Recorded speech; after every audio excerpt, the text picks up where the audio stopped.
Better picks, better vibes, better MMA. What's going on, boys? Welcome back to Better MMA. We're coming at you guys with Amanda Lemos versus Virna Jandiroba.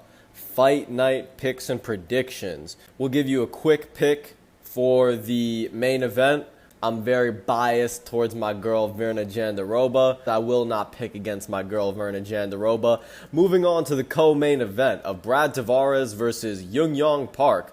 I'm going to go with Young Park, and as you guys are going to see in this video, there's going to be an Asian sensation theme to these picks, and I haven't done this intentionally, but I think a lot of the Asian fighters on this card are going to have a very, very good chance at winning their fights. I think Brad Tavares is getting on the older side of his career. He isn't holding up to punishment as well as he has in his past performances. He's been in the UFC for over a decade now, so those fight miles are starting to catch up with him. Young Park, on the other hand, is still fresher in the UFC. He hasn't dealt with as much damage in his career. He lands very, very heavy shots once he gets into the pocket, and Young Park is a very scrappy wrestler and grappler, so I don't expect Brad Tavares to really have a significant grappling advantage here, and so I see these two banging it out on the feet, and I trust Young Park to both have the skill and the fundamentals to stay safe on the feet, and to also beat up Brad Tavares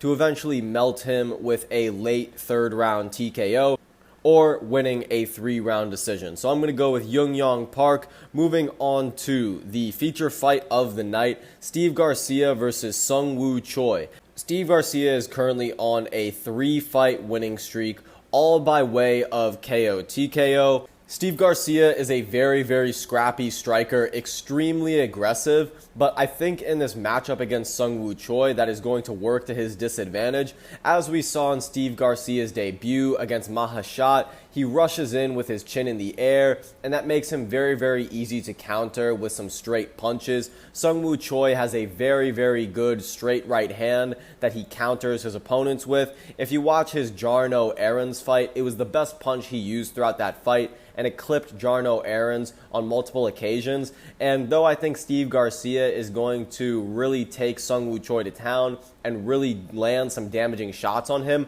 I think Seung-Woo Choi will land that one shot and end up knocking out Steve Garcia, if not winning a 3-round decision, because Seung-Woo Choi in his own right is a very skilled technical kickboxer.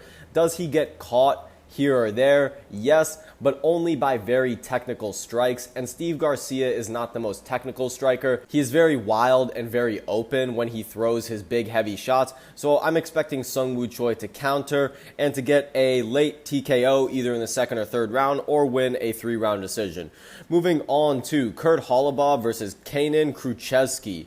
Now, Kenan Kruczewski, a lot like Steve Garcia, is a very wild, brawling fighter on the feet, but Kruczewski is not the best on the feet or on the ground. It's easy to take him down. It's easy to control him on the ground. He has a few submission attempts on the ground, but nothing that Kurt Holobaugh hasn't seen before. Kurt Holobaugh, of course, this is his second run in the UFC. He is a veteran, if there ever was one, and I think he has enough tricks up his sleeve to mix up the takedowns with his striking, and I think Kurt Holobaugh understands the dangers that Kenan brings into this fight, mainly being his knockout power and his wild punches. I think Kurt Holobaugh, being the well-rounded veteran that he is, he'll be able to have good defense on the feet, land some punches of his own, and be able to mix up the takedowns and get a 3-round decision. So I'm going with Kurt Holobaugh by decision. Moving on to Cody Durden versus Bruno Silva. This is probably the most live fight on the card. I know a lot of people are going with Bruno Silva because Bruno Silva has a very interesting stylistic matchup against Cody Durden.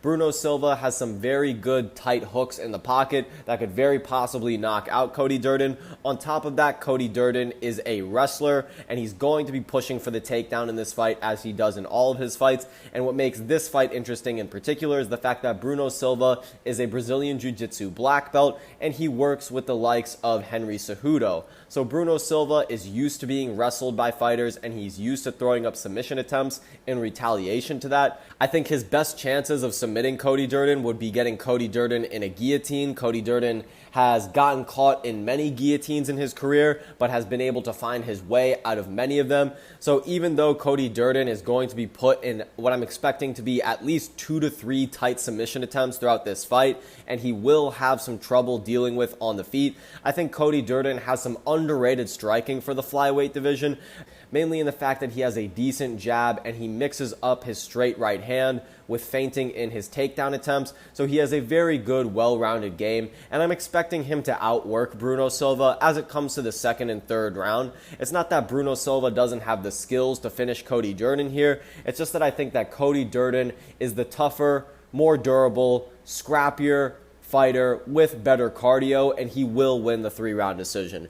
Moving on to Dooho Choy versus Bill Algeo. Bill Algeo is a decent featherweight contender. He is a good veteran fighter. He's coming off of what a lot of people felt like was an early stoppage loss against Kyle Nelson. Of course, Dooho Choy in his last fight fought to a draw with Kyle Nelson, but that was all the way back in February of 2023. So it's over a year since Dooho Choy has fought and been in the octagon. But the thing we all know about Dooho Choy is that when he shows up to fight. Of course, he had his absolutely classic brawl with Cub Swanson that has gone down in the history books, but Dooho Choy, even in his fights with Kyle Nelson, he has shown an ability to stay within the fight and to throw heavy shots for all 3 rounds. He has not the best takedown defense, but I do not think that Bill Algeo will be pressing for the takedowns here. And if he does, I can see him getting back control on Dooho Choy. But I think since Dooho Choy has fought Kyle Nelson, he should have worked on a lot of those positions in which Kyle Nelson was taking advantage of him. So I'm expecting Dooho Choy to come back in here refreshed, coming off of a long layoff, and I think he'll be able to crack the chin of Bill Algeo, because after seeing Bill Algeo cracked by Kyle Nelson, even though he was doing very good in his own right in that fight, I'm not trusting the chin of Bill Algeo so much, and I think if he's going to stand on the feet with Dooho Choy, I don't necessarily see Bill having the striking repertoire to really school Dooho Choy over 3 rounds, so I'm going to say Dooho Choy gets a 2nd round TKO. Moving on to Haider Emil versus Junyoung Lee. Now, Haider Emil has some hype behind him from his fight with Fernie Garcia. Now, a lot of people were impressed with Haider Emil by the way that he knocked out Fernie Garcia, and he has some impressive TKOs in LFA. Haider Emil is 34 years old, so he is quite old to be a new up-and-comer for the UFC. Junyoung Lee, on the other hand, is 28 years old. Junyoung Lee also has a very aggressive striking style, which I think will bother Haider because Haider does not seem to work very well fighting off of the back foot. And on top of that, Haider Emil has shown very weak takedown defense, so if Lee wants to take this to the ground, I'm sure that he will be able to, and I think Lee will have better cardio over the 3 rounds. He's a very young, hungry fighter. He's got some very hard ground and pound, and he was very impressive in his fight against Blake Bilder. So I'm going to go with Junyoung Lee either by a 3-round decision or a 1st round submission. Moving on to Brian Kelleher versus Cody Gibson. I like both of these fighters for their style. They both have a fan-friendly, bang-it-out sort of style. Brian Kelleher, though, in his last few fights, has not really looked himself. He didn't look good at all in the Cody Garbrandt fight, and in his last few fights, he hasn't shown that same sort of killer instinct and danger that we've seen in the past from Brian Boom Kelleher. He really shows the threat mainly with his hooks in the pocket and his guillotine. Lucky for Cody Gibson, he's got a massive height and reach advantage in this fight. So I'm expecting Cody Gibson to use his jab and his front kicks and to also be able to close the distance on Brian Kelleher and sort of create the range that these two are going to be fighting at for the 15 minutes. I don't see Brian Kelleher catching Cody Gibson in a guillotine. I think Cody Gibson will be too smart and he'll keep it on the feet. So I'm going to go with Cody Gibson winning this fight by a 3-round decision, or he could possibly get Brian Kelleher with a flying knee because Cody Gibson likes to throw knees up the middle every once in a while. But I'm going to go with Cody Gibson by a 3-round decision. Moving on to Loic Rajabov versus Trey Ogden. What's very funny about this is the fact that Trey Ogden beat Kurt Hollabaugh in his last fight, but he is now underneath Kurt Hollabaugh on the fight card, and I think rightfully so because he will most likely lose to Loic Rajabov. Rajabov is a well-rounded grappling fighter with some very, very heavy hands. Trey Ogden, I don't think will like the punches coming his way from Loic Rajabov, and I think that will make Ogden's shots for takedowns a lot more telegraphed, and it will make it a lot easier for Rajabov to reverse him and to get himself into some good dominant position for ground and pound. So I'm looking at Loic Rajabov getting a second or third round TKO or winning a 3-round decision over Trey Ogden.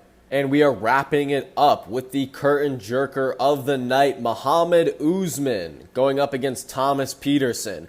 Now, this pick is very cut and dry for me because we know what we're getting out of Muhammad Usman. He is a very, very limited toolbox. I broke it down in my recap to his fight with Mick Parkin. He has about 3 or 4 strikes in his arsenal. He uses all of those strikes within about a minute of his fights, and then he continues to just repeat that arsenal for the rest of the 15 minutes. But Thomas Peterson lost the decision to Jamal Pogues. And Jamal Pogues by no means has a diverse skill set. By no means does Jamal Pogues even threaten you with a takedown along with his stand-up. So if Thomas Peterson is getting downright outstruck by the likes of Jamal Pogues, then I'm expecting him to get outstruck by the likes of Muhammad Usman. And if Muhammad Usman is tired of standing on the feet and if he's looking to secure himself an easy decision, I would hope that Muhammad Usman goes for a takedown here. So either way he gets it, Muhammad Usman will get the 3-round decision if he does not knock out Thomas Peterson in the first 2 rounds. So I'm going with Muhammad Usman. And like I said, guys, this is the Asian Sensation card. I believe I've picked every single full-blooded Asian fighter, and I'm not complaining. It is what it is. Better MMA, giving you the better takes, the better picks, the better vibes. You already know what it is, man. We out. Peace.